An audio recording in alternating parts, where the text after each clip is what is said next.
sa inaasahan ng ating mga mamamayan.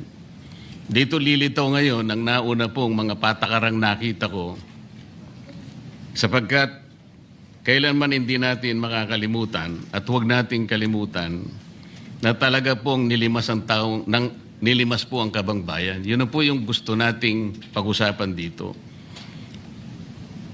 Kung sasagutin ko po ng isa-isa ang ibinibintang po ninyo sa akin, maliliis na naman po ang pinag-uusapan na kailangan na po ng taong bayan na malaman na po ang katotohanan. Sino po ang may pakana? Sino po ang mga mastermind sa nangyaring nakawan sa ating Kabangbayan? Ito po ay hindi pangkaraniwang pagnanakawan, Ginoong Pangulo. Yun po ba ang gusto niyong mangyari, Ginoong Ping Lacson? Negative po. Siguradong hindi po yun. Bakit Kayo po naglilist, sino pa po nagsimula nito? Nung una Bakit po- pong